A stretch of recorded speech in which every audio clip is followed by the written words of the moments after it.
Hello again, and welcome to another episode of the Fun Fans Podcast. I'm your host, James Diller. With me, as always, my co-host, Bailey Jackson. How you doing, Bailey? Good, James. Glad to be here. Awesome. I'm still waiting on the preview. There we go. I'm telling you. I don't know if Instagram's worth it. If you're watching on Instagram, you're quite welcome. Messing up my music and everything. Anyway, we have a great show with you tonight as we're going to introduce our guest here in just a second. We appreciate you joining us on a wonderful Wednesday evening. But first, the Fun Fans are a proud part of the Fanboys Fangirls Sports Podcasting Network. If you're a true sports fan, the Fanboys Fangirls is perfect for you. Find various nationwide podcasts and other sports media at thefanboys.com and all forms of social media. The Fun Fans Podcast is the official podcast for Clemson fans. And we'd also like to thank Ruben's Food, Sports, Spirits, and Catering, the best wings around with 2 locations in the upstate, 1083 Batesville Road in Greer, 11028 Anderson Road in Piedmont. You can find them at rubensc.com. Rubens is simply a great place to eat for all sports fans, especially Tiger good fans. Stuff. Man, it's good stuff. Hey, all right, so tonight we got one of my friends with me. You got 3 high school guys on here. We could probably sit here and do, high school podcasts. We had to cut ourselves off to start the show a minute ago, but that might stir up too much controversy. So we're going to stick with fun stuff instead of talking about high school league stuff tonight. But this guy's a former co-worker. He's been part of multiple state football championships here in the beautiful state of South Carolina.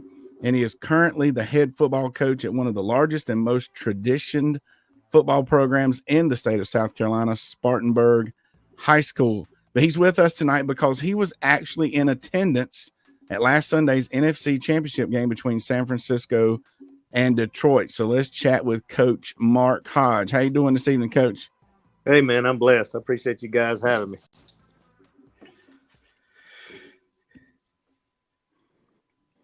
Awesome, so, Jay, awesome, very good. You gonna ask that first question, James? I know the answer to the. Am I? Yeah, am I lagging or something? A little bit, yeah. I'm lagging. Yeah. All right, maybe I cut the music off, and maybe that'll help. So it's okay. Anyway, all right, we'll let the internet catch up with us. All right, so I know the answer to the first question, but I am going to ask it here anyway.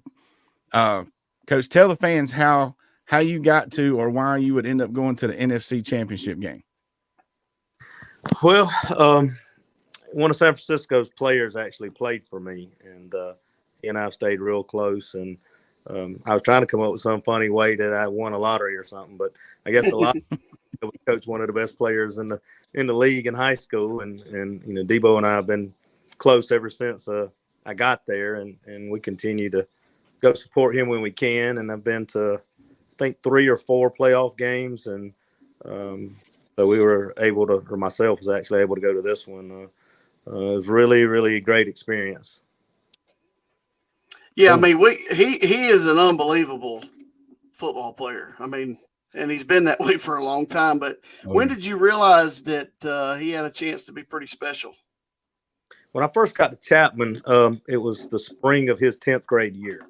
And I didn't see him a lot. He was playing basketball, wasn't at one of their strength classes. And so that summer, I knew he was a really good player. He was a great player for us.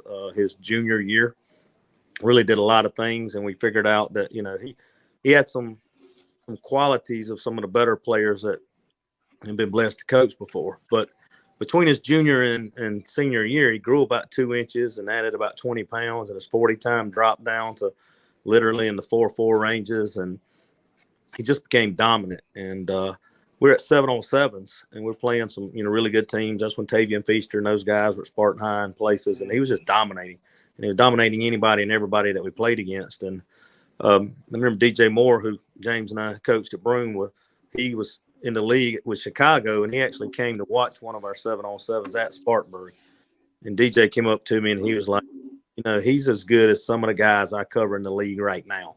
Right. And so, I knew he was good, but then just to throw that validation on top of him, from that point in time, and that's pretty much how he played his senior year, and he never really looked back. Well, he's getting it done, that's for sure. Getting it done. And y'all might be getting it done without me. Is this my internet tonight? It must be. I'll tell you this, Coach. I tell kids all the time, and this is totally off script. You know what one of those dudes, as Brian Lane, my former coworker, calls them dudes. You know what they look like when they walk in your facility, and there's a different look to a D1 kid and a future pro. I coached against Stephon Gilmore and Jadeveon Clowney and those guys. It's just a different look. So, and Debo certainly is one of the best players in the NFL right now. Yeah, for sure. You know, it's a different look, it's a different explosion, but it's also a different mentality. Right. You know, they allowed themselves to go to that competitive stage that most kids can't, and then, you know, really to continue to the level that they've got at, they put in real work. Like it's not work based upon talking about it. Like they're actually doing, you know, what you want all your kids to do. And, you know, one thing I found about kids like that, because I've actually had 5 NFL players, and they hate not to compete. Right. If I take practice, say on offense, you look up and he was on defense. Like they just can't stand not to be competing. And, you know, so that's how I can really tell who those potential dudes are. Is, you know, they don't like to be taken out. They don't like to be taken out of anything that's got competition in it. Yeah, you mentioned DJ. He used to sneak onto the scout team. Remember that? Yes, it drive you crazy. You try to give him a rest, and yeah. Hey man, get off! We need you on the other side of the ball. Don't get hurt on defense. And I think some of those guys too is just making sure that other guy that's behind them understands that they're not as good as them. So you take DJ off of, say, receiver, and you look over and he's guarding whoever you just put in, just to let him know I'm still the best guy out here. Right.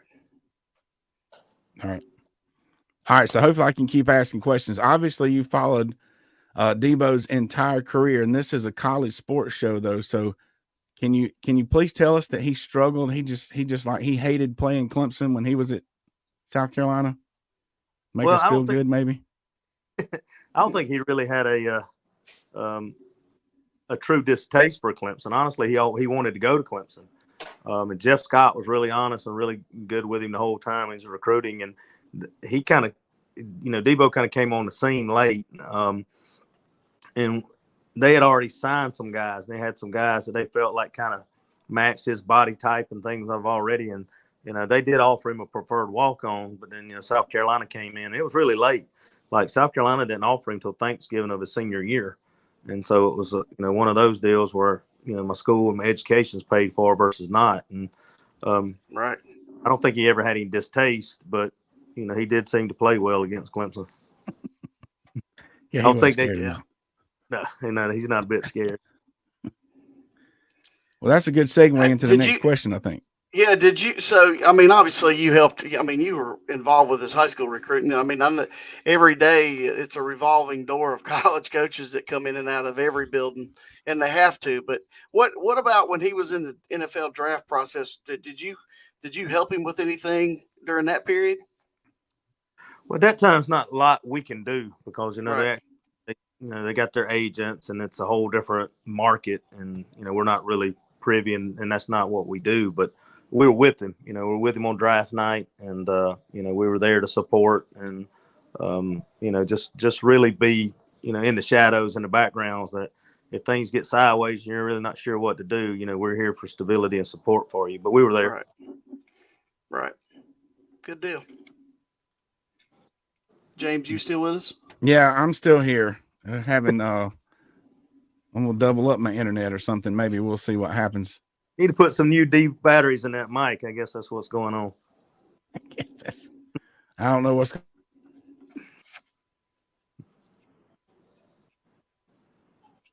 that Packlet internet. It must be, but he's not in Packlet. So I'll go ahead. Tell us about the trip. You know what?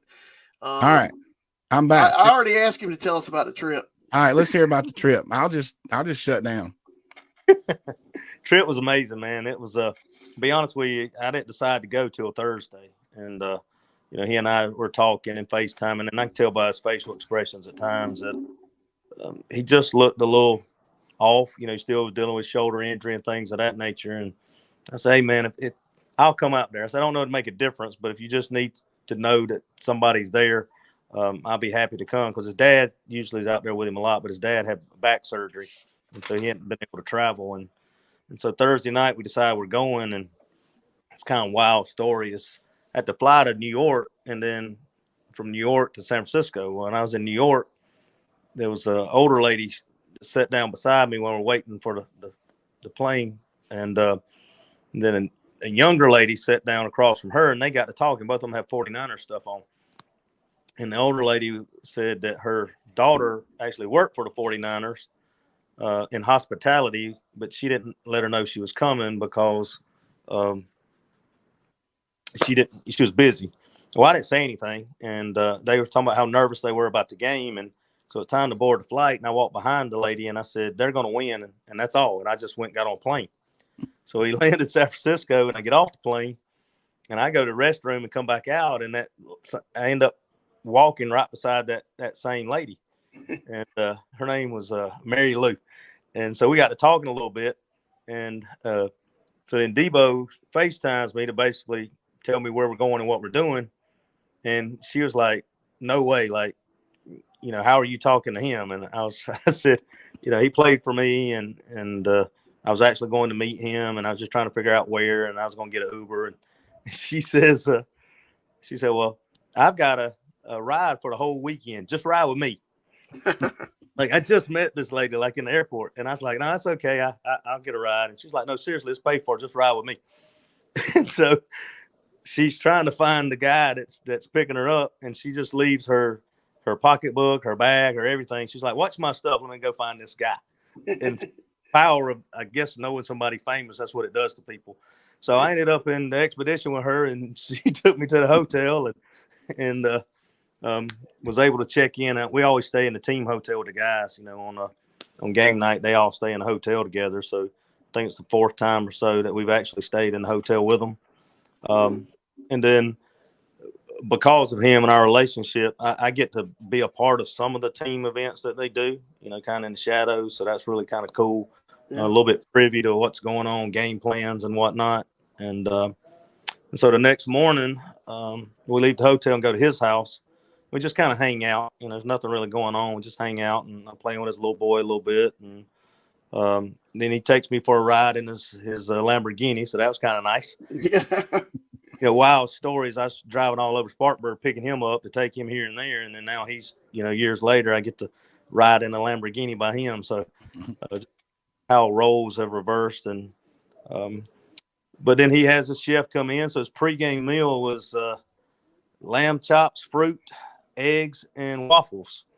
And then we played spades for a little while, and then he gets dressed and leaves, and then we end up following behind, and got to go on the field before the game, and got to go on the field after the game, and even into the locker room. So it was a pretty amazing experience all the way around. Wow. Sounds like it. Did you want to do any coaching at halftime? You want to call him and say, "Hey, man, you need to do this or this"? Halftime was rough. And the wild thing too is, being from a coach's perspective, it's hard to watch games because you're always looking at it. That's why I enjoy kids that are playing, because I can be a fan and not a coach. Right. But, going in, knowing a lot of the game plan, just from our relationship talking, you're watching it unfold, and some of it's unfolding exactly like he's telling you it's going to, and then some of it is not. And, I text one of my coaches, or one of my players actually texted me, and he was giving me a hard time because he was not pulling for the 49ers. And I'm like, man, I'm going to have to call the defense in the second half. This is great. And I'm not superstitious. I tell everybody I'm not, but I really am. And so I got up and I moved seats. At halftime, I changed everything from my left pocket to the right pocket. I turned my wallet upside down. I changed my drink like it matters. But that's what did it. It must have mattered. Well, he changed shoes. I changed shoes at halftime for the same reason. Yeah. All right. Well, am I back? Can y'all hear me now? Yeah. Yeah. All right. So this is more a serious question, I guess, but was there any point during the game that you wish Debo played for the Chiefs or the Ravens so you could have been in the same stadium as Taylor Swift? No, I was hoping that this could potentially, hopefully happen in a couple of weeks. True story, though. After the game, we turn around and we're on the middle of the field, and I turn, and I'm actually face to face I'm losing my mind right now. Taylor Swift threw me off. But I turn around. I'm actually face to face with Aaron Andrews. Oh, wow. And so that was kind of a cool moment right there. And, I told her I was married. I had to go on. And so we separated. So all your experience over the years, and we all have a bunch of experience, but what's the one thing what's the most important, the one thing that you tell kids about moving on to the next level or being successful?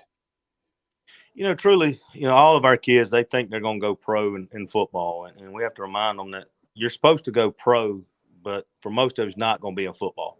Right. And so we say that, God's really gifted you with something in your heart that you're passionate about. And let's go try to prepare ourselves to do a career, and whatever that happens to be.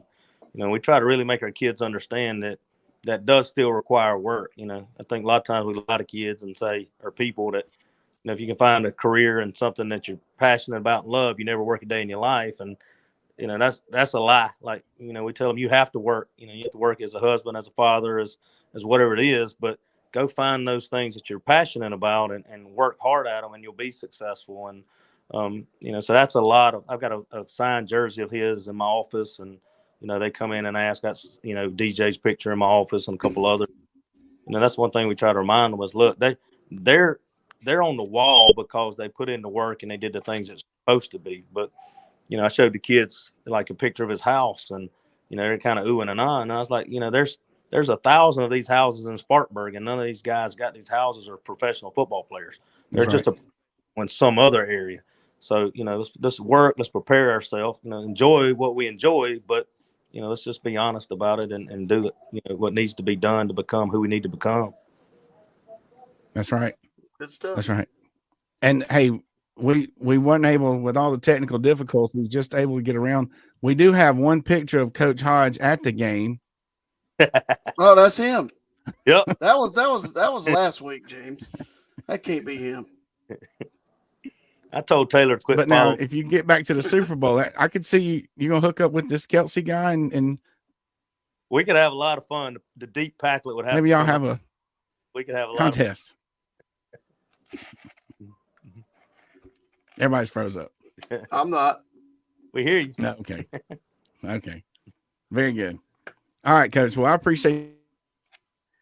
I think he's trying to tell you we appreciate you being on here because he's going out on us. Over here at the Fun Fans Podcast. And I'll definitely tell your family we said hello as well. You do the same, man. It's good seeing you guys. Yep. Thank you, Coach. Absolutely. Appreciate it. All right. All right. I don't know what's going on. If it goes well from there on out, we'll blame it on Hodge. Yeah, maybe so. So we'll see. But hey, that's pretty cool. Remind me of the story we had Coach Owens and his family on here when they went to the whatever other game that they went to. Oh, they went to the national championship game. Yeah, that and they game. were bumping into famous people and stuff. Yeah, that game. So anyway, what else are we going to talk about tonight, Bailey? I give a little quick basketball update. The Tigers beat Louisville last night. Got a little stagnant in the second half. Did not shoot the ball well, but I'm going to tell you this, James. Wins are wins. And I must have made an impression on someone on Twitter or X or whatever it's called now, because someone tweeted, "Hardly a master class by Brownell." So, I disagree. I mean, we put way too much emphasis on coaching. When you shoot 24%, coach don't have anything to do with that. Like, it's just, or silly turnovers that they have at the end of the game. Man, it's really not coach doing that. Right. If they were, I mean, it's just, I got, like I said, got an argument the other night with a guy. And then our guy, Blackman Huckabee, who sang the national anthem at Military Appreciation Day at Clemson, he was invited to go down to an Orlando Magic game.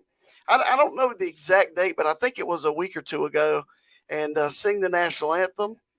He's quickly becoming a national anthem superstar.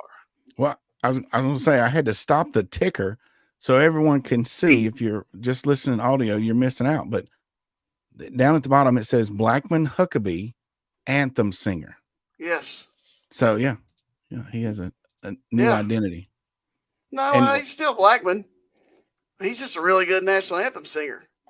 Said national anthem singer, Clemson. He's a really good singer, actually, and great person. So there you go. Right, and former podcast guest. Absolutely. So and Blue Eagle. There you go. That's awesome. Yeah. All right. What else is awesome? Wrapping it up here. February 24th. Clemson hockey game. I'm gonna build this thing. It better be good. It's gonna be good. Can you imagine banging on the glass at Clemson versus Soccer? I can't. It's gonna be awesome. Make I sure used that's to argue with a roommate I had at Clemson about hockey being one of the major sports in America, and I said there are 3 major sports. Bob, that was his name. Bob. He goes, no, there's 4. Hockey's one of them Hockey. because he was from New Jersey. Anyway, hey, we're gonna have big time. Big time. We're also working on a big time Super Bowl special coming up, so that'll be 2 more Sundays from now. And you know, if there's one thing it takes to win a Super Bowl, it's energy. He didn't have any W in his pregame meal. maybe the Niners had some W at halftime versus Detroit. They had some somethings. Yep. Go to w.gg and enter promo code FUNFANS for 10% off your Jitterless energy drink. You can scan this QR code if it's popping up. I'm no trust in my technology this evening, but you know what? Even through all that, I am extremely thankful for everyone that checked us out each and every week, each and every Wednesday and Sunday. We appreciate Coach Mark Hodge, one of the best guys I know, one of the best coaches I've ever met, being on the show with us this evening. Don't forget to click subscribe on the Fun Fans Podcast YouTube channel, as well as your favorite podcast platform. And please follow us on social media and share our shows on behalf of the Fun Fans Podcast, J Thriller Entertainment, the Fanboys Fangirls Podcast Network, and Bailey Jackson. Hey, thanks for listening, everybody. Go Tigers. Tigers got Virginia coming to town Virginia's this weekend. Virginia's good.